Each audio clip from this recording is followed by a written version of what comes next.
오늘 두 파트로 여러분께 이야기를 하고 싶은데요. 먼저 챌린지2 사업 소개랑 이용자 맞이를 위한 준비들 하고 난 다음에 나중에 당사자 2에서 시작하는 지원 함께 이야기하도록 하겠습니다.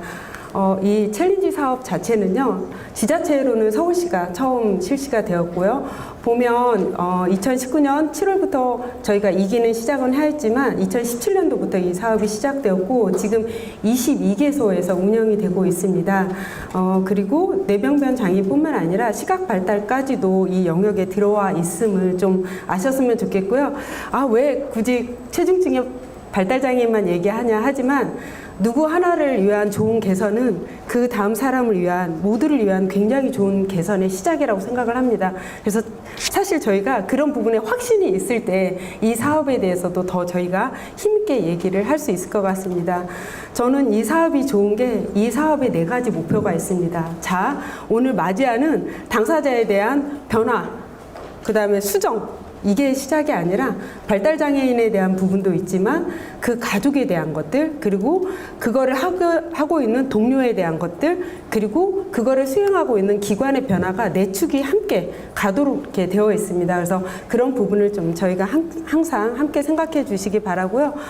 서비스 이용자를 좀 말씀드리면 여기 보면 도전적 행동으로 서비스 이용 경험이 없거나 시설 이용을 거부당한 분이라고 되어 있지만 이 밑에 보면 가정 환경을 고려해서 보호자의 협조와 이해가 높은 가구.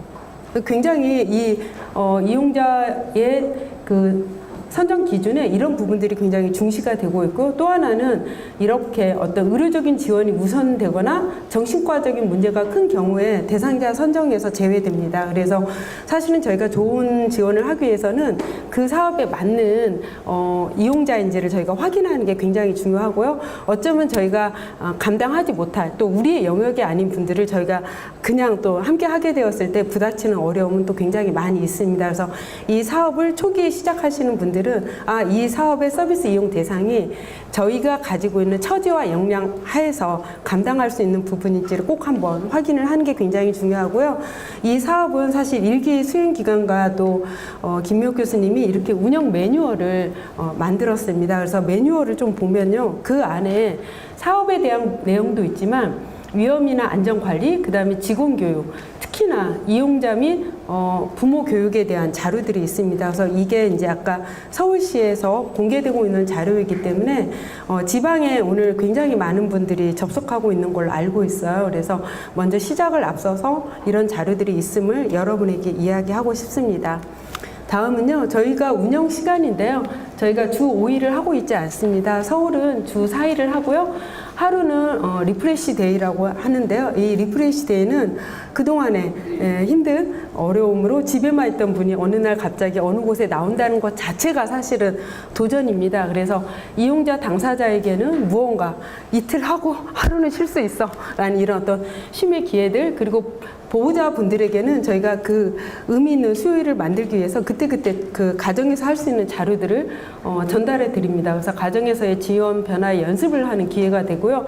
무엇보다도 지원자들에게는요, 이 도전행동으로부터 쉼도 있지만 행동을 지원하기 위한 자료나 교육, 그 다음에 가정과의 소통, 지원회, 그리고 오늘 저희들이 여러분에게 나눠준 시각적 자료들을 만드는 것도 이 시간대 거의 하고 있습니다. 그래서 김미옥 교수님이 가셔서 좀 아시긴 하는데요.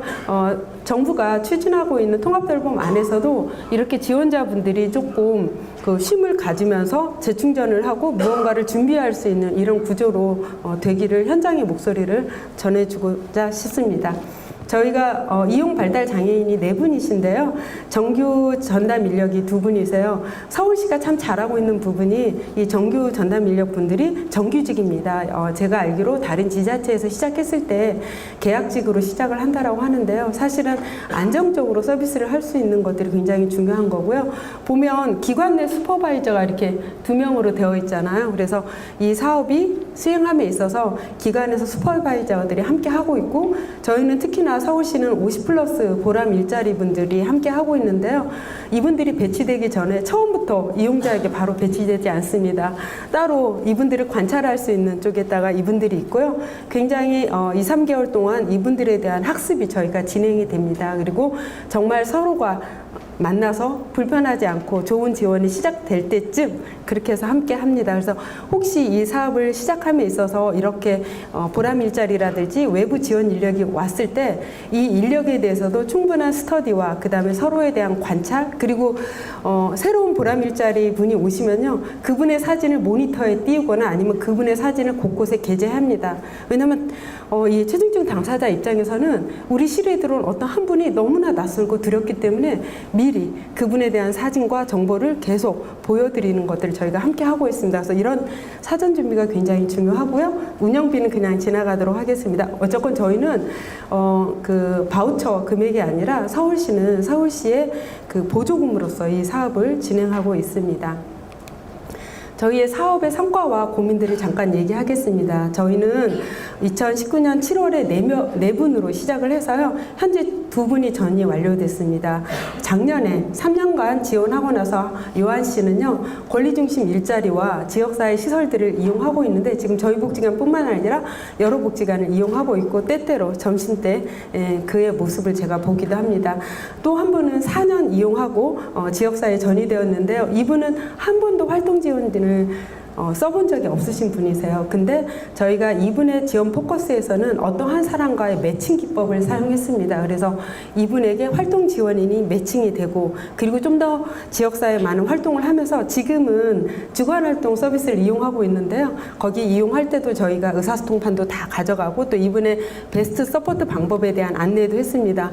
초기에 한 달 동안 너무 많은 전화가 왔어요. 근데 지금 전화가 한 통도 그 지원기관에서도 오지 않고, 어머님이나 이제 그 가족들한테도 연락이 오지 않습니다. 그래서 때로 궁금하다 생각되지만 늘 생각하는 게 무소식이 희소식이다 생각하고, 우리의 서비스는 우리 앞에 있을 때가 아니라 우리를 떠나서 그분이 어디에 갔을 때 그때를 지향하면서 늘 하는 서비스가 저희의 서비스라고 생각을 합니다. 저희의 고민은요, 2분이 남아 계십니다. 물론 그 사이에 새로운 2분이 또 오셨는데요.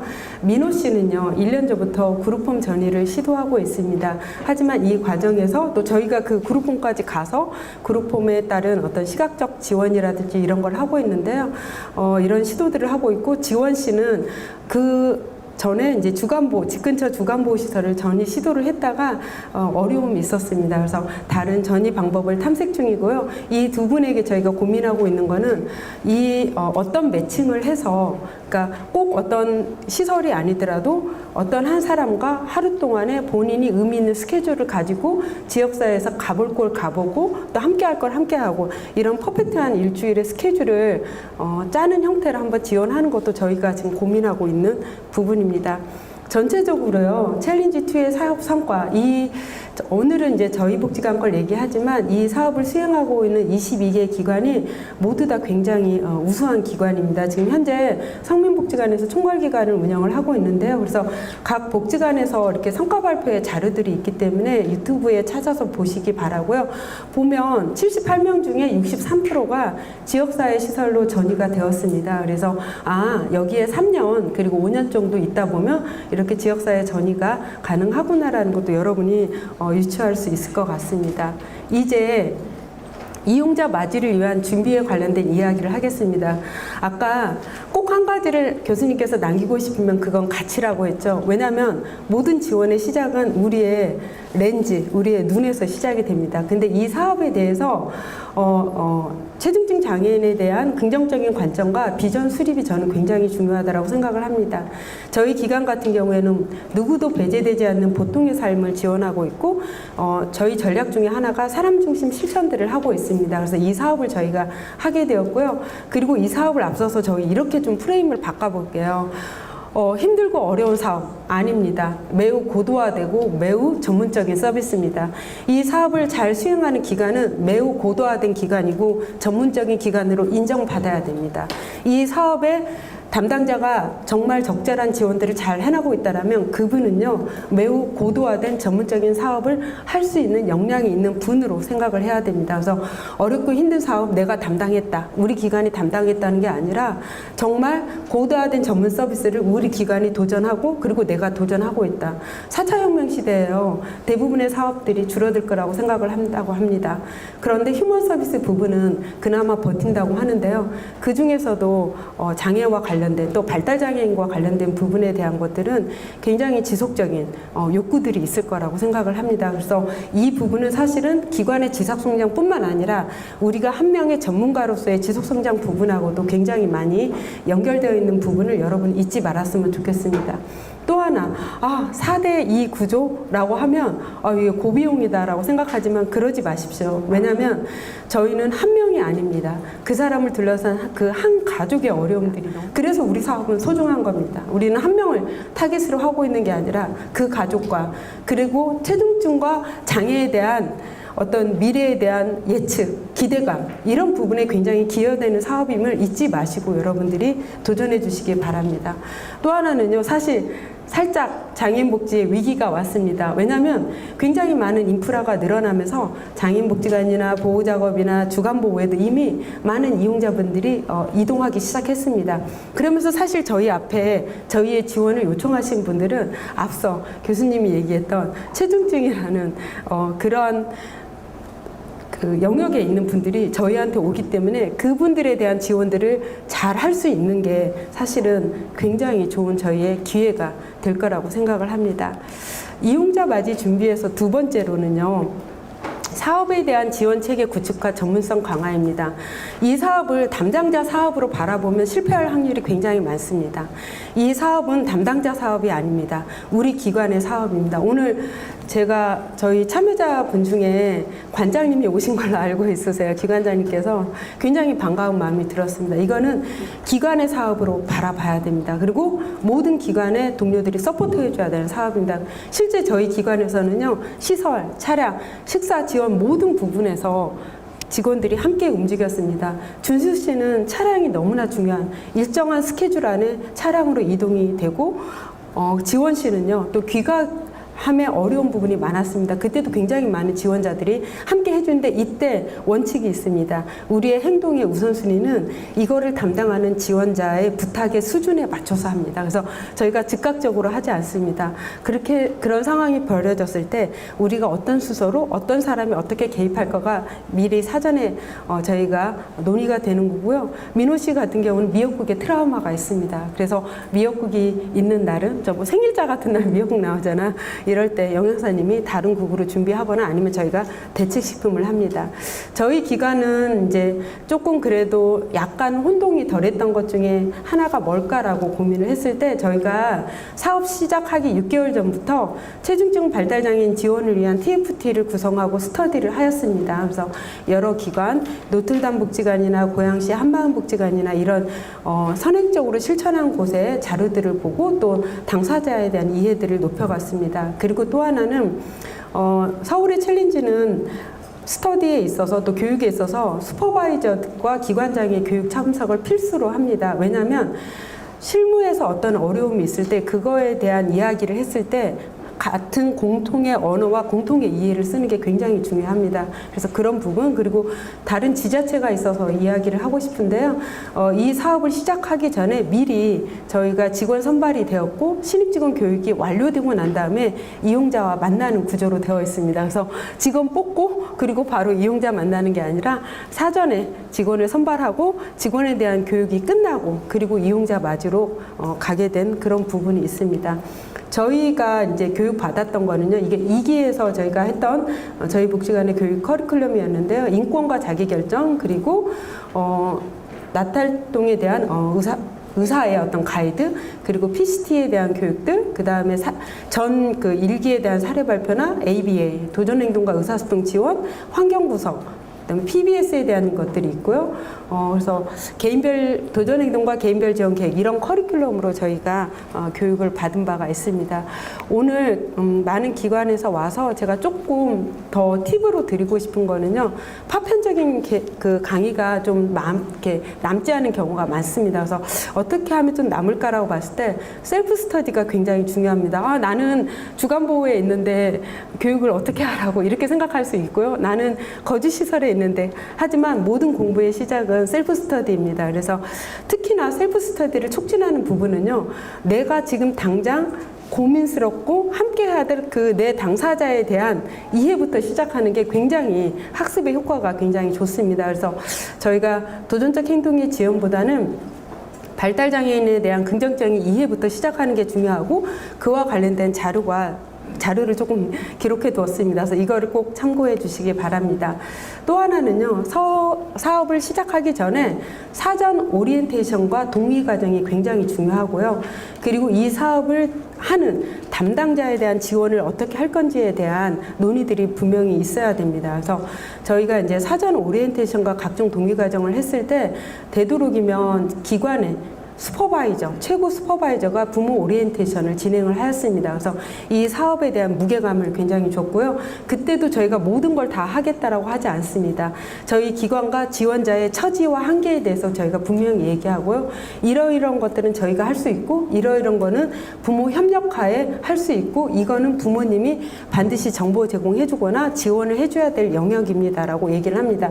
대체적으로 저희가 사업을 시작하고 나서 어려움이 생기는 거는요. 서로에 대한 기대치가 달라서 그럽니다. 그래서 동의 과정에서 서로에 대한 기대치를 맞추고 조율하는 것들을 꼭 해주시기 바라고요. 저희는 동의서 중에 영상물 촬영 동의서를 별도로 받습니다. 이거는 뭐냐면 CCTV는 소리가 들어가지 않습니다. 근데 영상물 촬영은 소리가 들어갑니다. 그래서 일단은 그 당사자의 하루의 어떤 행동의 패턴이나 이런 것도 음성하고 굉장히 잘 연결이 되기 때문에 지원에 좋은 자료가 되기도 하고요.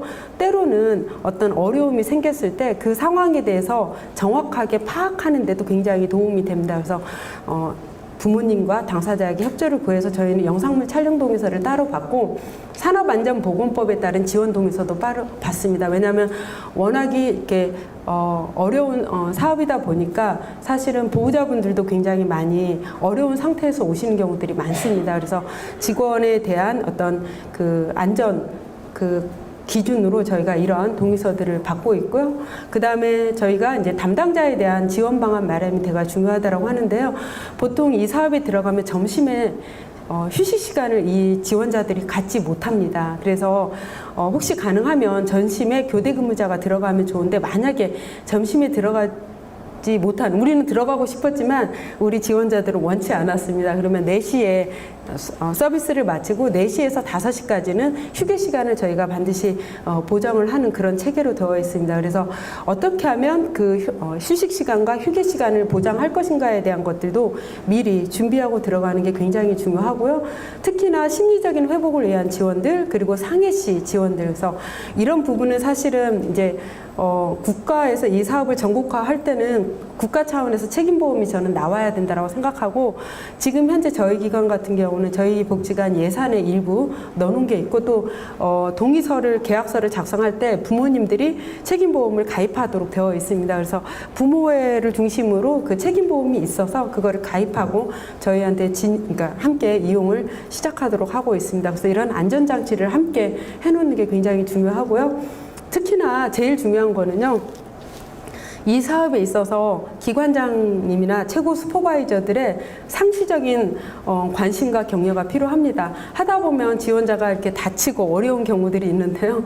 그때마다 관장님이 내려가십니다. 그래서 몸은 어떤지, 좀 더 휴식이 필요한지, 병원은 다녀왔는지. 그래서 사실은 저희가 매우 고통스러울 때도 사실은 특별한 해결책이 없더라도 누군가가 내 처지를 알아주는 것만 해도 스트레스와 고통이 50% 감해진다라고 합니다. 그래서 그런 역할들을 기관장과 슈퍼바이저 그리고 동료들이 적극적으로 해주는 게 매우 중요합니다. 다음은 서비스 공간 준비인데요. 사실 이 부분은 뒷부분에 많이 나와 있습니다. 제가 드리고 싶은 거는요. 사전 정보가 굉장히 중요합니다. 이용자 입장에서 안정감을 갖고 선호하는 공간이 굉장히 중요합니다. 어떤 분은요. 이런 조도가 너무 힘드신 분이 있을 수 있고요.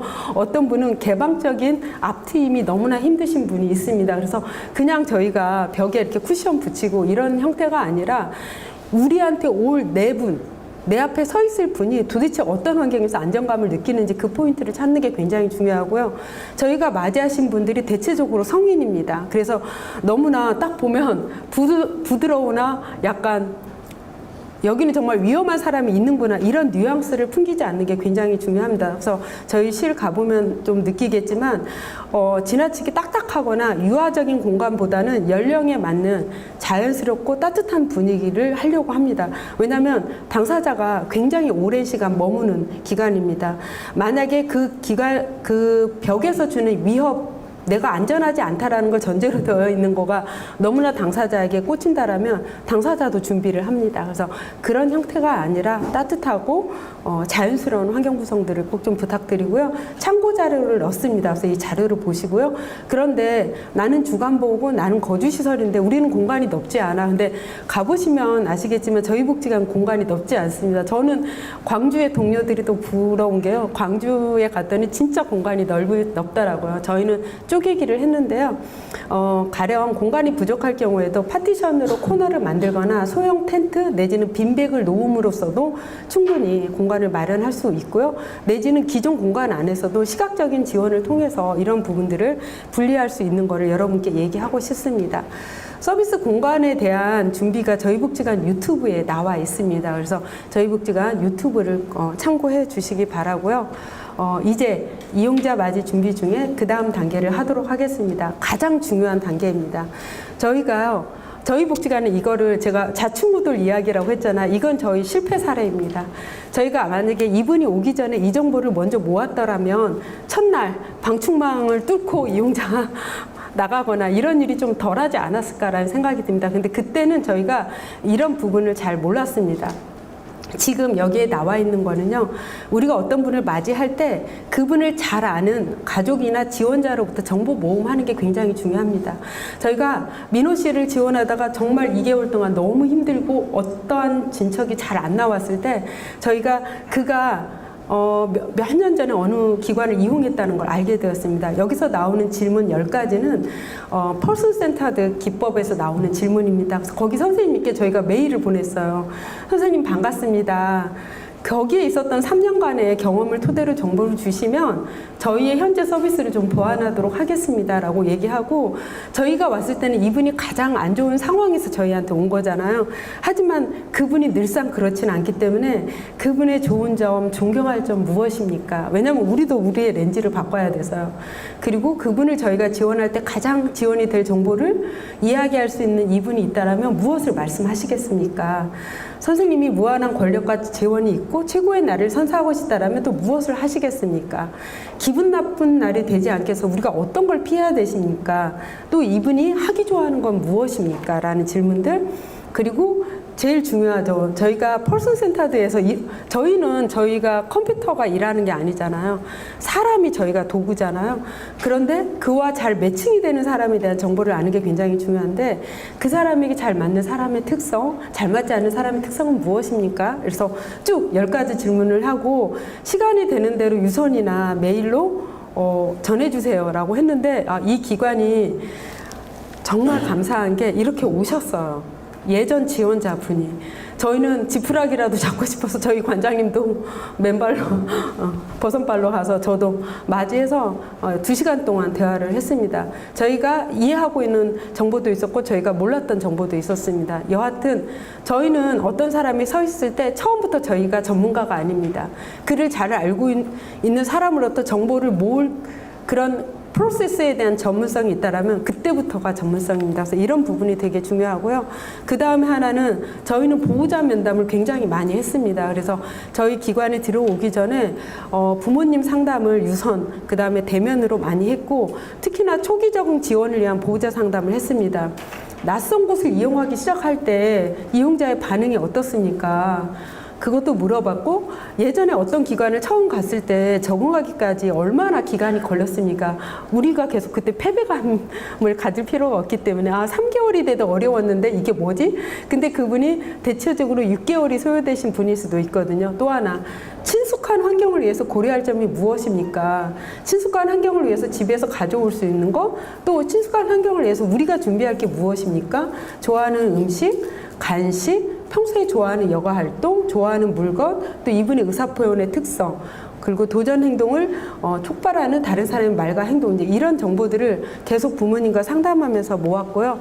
또 하나는 의사소통 방식에 대한 파악을 부모님과 함께 하였습니다. 그래서 의사소통 행동 분석표를 드렸고, 음식을 요구할 때 어떤 눈빛과 어떤 제스처와 어떤 소리를 내는지, 아니면 어떤 방향으로 그분이 움직이는지, 이런 것들을 파악하기 위한 자료들을 저희가 활용을 하였습니다. 그래서 여기까지가 파트 1에 해당이 되는 건데요. 저희가 어떤 사업들을 한다고 했을 때 사실은 우리 앞에 오는 어떤 한 사람을 우리가 어떻게 맞이할 것인가, 그 준비부터 이 사업이 시작된다라는 거, 그리고 이 사업의 한 명의 사업이 아니라 기관의 사업이라는 거, 그리고 이 사업을 담당하는 지원자에 대한 서포트 체계를 우리가 하고 있는 거, 이제 이런 것들이 굉장히 중요합니다. 이제 파트 2로 넘어가도록 하겠습니다.